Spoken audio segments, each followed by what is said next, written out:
In this video, which is part 29 of how to create a custom candlestick chart in Chart.js, we're going to focus on the buttons here, or at least these checkboxes, and I realized that the checkboxes were not responding first correctly. So, of course, we're going to fix this issue here right now. As you can see here, now they are all working nicely. So let's start to look how to do this. So let's start to continue on and solve the issue here. Basically, this one here, if I click on this, this works, but look at that. This click box or this checkbox should be solved. And if I reset this, this here should also be removed as well. So luckily, this is a simple fix. So what I'm going to do here is, well, what we could do, let me just show you. If we do a console log, and I'm just going to grab this item here, because basically we're going to set this on true. But if I do this and save this and refresh, open developer tab, and then let's select anything except for the relative strength index, and by default you might see here equals false. So this is clear that it shows that this one is false, but the moment we click on this relative strength index, then it shows. So what happens is, of course, it console log first. So it first shows it's false, and then it converts it into true. And then if I do this here, it will always be true because we didn't have a conversion of that. So what I'm going to do here is just quite simple. I'm going to grab this here. I'm going to say here this, and I say, and if this display equals true. So then we do that. Else, what I want to do here is just set this on false. So we have the checkbox functionality working. Save, refresh. Then we have this. Alright, interesting. We get an issue here. Let's see here. If this is true, this place is true. Alright, sorry. So this should not be true. Why should it not be true? Because here it is still false.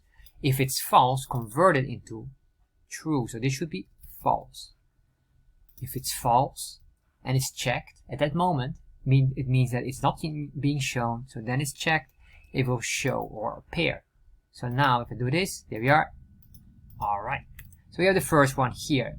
Next one here, this one is based on the checkbox itself.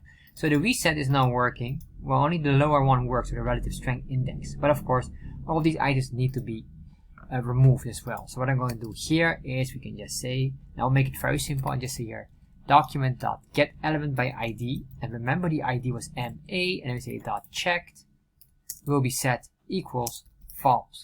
Basically, I'm just, once we reset it, everything should be set on false, and the moment we do that, we have another one here for the Bollinger Band was the BB, and we have the ID here for RSI, this is the relative strength index. And then select everything, refresh, or sorry, not refresh, but reset. There we are. And if I select this, select that. Oh, alright, so you can see here I have one item here that I didn't realize, and I need to just solve that one here. Well, that one has me, well, I have to check on this one, what we're going to do here.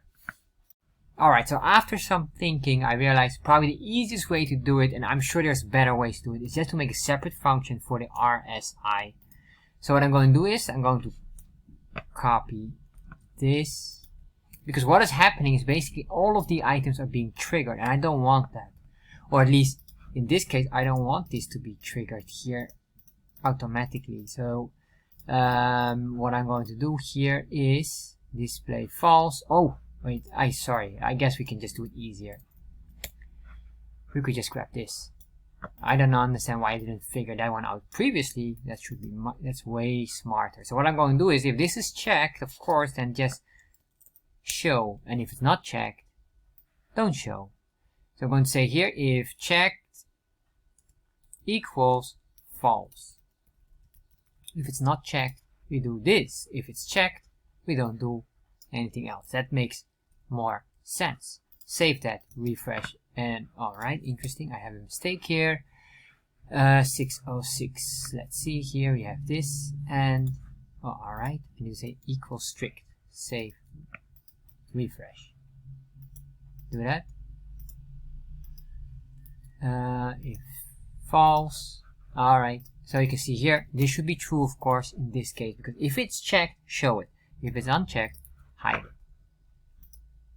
There we are. Alright, so I made many mistakes, and you can see here, I guess this will not work. Interesting.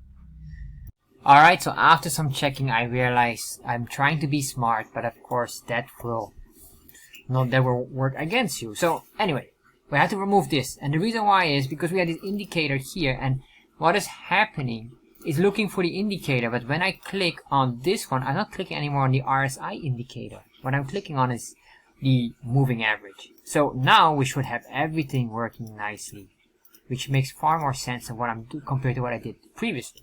Anyway, I should have known better. So now we have this all working, and I want to make the next oscillator in here where we have the bars. That's far more interesting because it's another type of an indicator.